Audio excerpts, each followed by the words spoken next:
میں کہتا ہوں کہ ہم اپنی غلطیوں سمیت اپنے آپ سے بڑا پیار کرتے ہیں، اور دوسرے کی ایک غلطی نظر آ جائے تو ہمیں گھینانے لگ جاتی ہے۔ آپ جلدی نہ کریں، مالک نے موقع دیا ہے بندوں کو، نہ وہ کسی کا رزق چھین رہا ہے، نہ سانسیں چھین رہا ہے، وہ اپنی زمین پہ چلنے بھی دے رہا ہے، رہنے بھی دے رہا ہے۔ تو جب اس نے موقع دیا ہے آپ بھی تھوڑا موقع دیں، اللہ بڑا کریم ہے، دروازے کھولے گا، اس کے بندے اس کی بارگاہ تک پہنچیں گے۔ بدگمانیاں اور پھر بدگمانیوں کا عروج، اور اس لیول تک جا کے بات کر دینا کا جہاں سے خوف آئے کہ یار یہ بات نہیں کرنی چاہیے۔ کچھ لوگوں نے نا پکا ذہن بنا لیا یہ کہنے کا کہ ہاتھ بڑا تنگ ہے، پکا، آپ جس وقت پوچھ لیں ان کا ہاتھ اور بڑا ہی زیادہ تنگ ہے۔ آپ یقین کریں، بہن کا جو خامند ہے وہ کہہ رہا ہے جا حصہ لے کے آ، تیرے بھائیوں کی کمائی تو نہیں، تیرے ابا کی ہے، لے کے آ۔ وہ بیچاری اس کی منتیں کر رہی ہے، کہتی ہے اگر جاؤں گی نا تو وہ کہیں گے حصہ لے جا، آج کے بعد ہمارے گھر نہ، میرا دروازہ نہ بند کرو، مہربانی کرو۔ اور بھائی سے بات کرتی ہے تو کہتا ہے ہاتھ بڑا تنگ ہے، جب ٹھیک ہوگا تو دے دوں گا۔ نہ کریں یہ ظلم۔ ہمارے اپنے تڑپتے رہتے ہیں اور ہماری دولتیں اندر پڑی رہتی ہیں، ہمارے اپنی چھوٹی چھوٹی ضروریات کے لیے پریشان ہوتے ہیں، لیکن ہم بڑے بڑے بہانے ہیں ہمارے پاس، کہتے ہیں یہ نکما ہے، یہ نکھٹو ہے، یہ کام نہیں کرتا، اس میں فلانا ہے، بے فلانا ہے، بلے میں نے نہیں ساتھ چلنا۔ اظہار جب آپ کے اندر پیدا ہوتا ہے نا، اظہار جب کسی کے لیے آپ حساس ہوتے ہیں تو آپ کو بھی سرور حاصل ہوتا ہے۔ نہ کریں یہ کام کہ آپ کو اللہ نے وسعت دی اور ہر وقت آپ ہاتھ تانگ ہونے کا رونا رو رہے ہیں، ہر وقت آپ یہ کہہ رہے ہیں میں بڑی آزمائش میں ہوں، جب خدا نے آپ پہ نہیں ڈالی تو اتنے جھوٹ بولنا صرف اس لیے کہ میرے پیسے بچ جائیں، صرف اس لیے کہانی سنانا کہ حالات میرے بڑے خراب ہیں کہ کوئی بندہ میرے سے کوئی تھوڑا بہت قرض نہ مانگ لے۔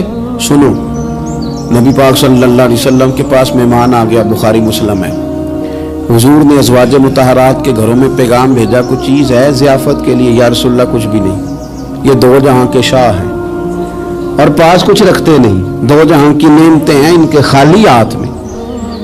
یا رسول اللہ کوئی چیز بھی نہیں۔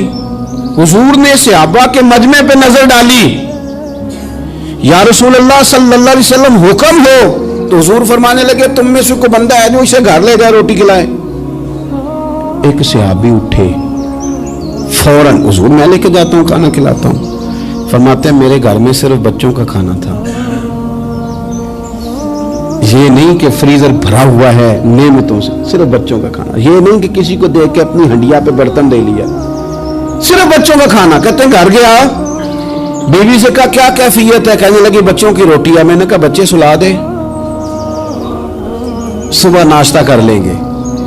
تو کہنے لگی آپ کیا کھائیں گے؟ تو میں نے کہا نہ میں کھاؤں گا نہ تم کھائے گی، مہمان جو نبی پاک کا ہے۔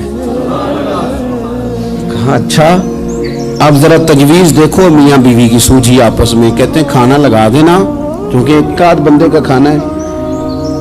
اپنی غربتوں کا ہر جگہ اظہار کرنا، رونا رونا، یہ دیکھو غربت کیسے چھپائی جا رہی۔ اس کو کہا نہیں کہ چل تو تھوڑا رحم کھا، تو آیا ہے تو تھوڑا رحم کھا، یہ نہیں کہا اٹھ کے نا تو کھانا رکھنا اور اٹھ کے نا چراغ ٹھیک کرنے کے بہانے بجھا دینا۔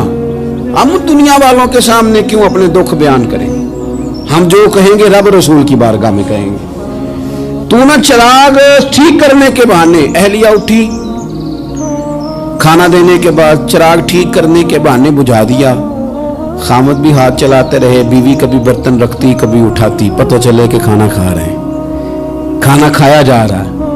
کہتے ہیں مہمان پیٹ بھر کے کھانا کھا گیا۔ یہ کام ہوا رات کے اندھیرے میں، اس وقت ہوا جب چراغ بھی بند تھا، اس وقت ہوا جب کوئی دیکھنے والا نہیں تھا، کسی پڑوسی کو بھی خبر نہیں تھی۔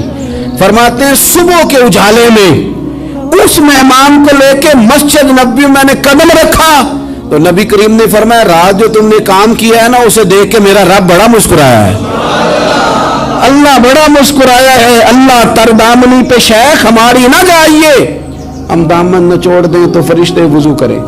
یہ شان ہے صحابہ کی۔ نبی کریم علیہ السلام نے فرمایا رب رات مسکرایا تیرا یہ انداز دیکھ کے، اور اس نے قرآن نازل کیا وَيُؤْثِرُونَ عَلَىٰ أَنفُسِهِمْ وَلَوْ كَانَ بِهِمْ خَصَاصَةٌ۔ کچھ لوگ وہ ہیں جنہیں بڑی بھی ضرورت ہو تو دوسروں پر اثار کر دیتے ہیں، قربانی دے دیتے ہیں۔ رب مسکرایا ہے، اندر پیسے رکھے ہوئے ہیں، اندر پیسے رکھے ہوئے ہیں، اور بہن آ کے منت کر رہی ہے کہ بھائی حالات بڑے خراب ہیں،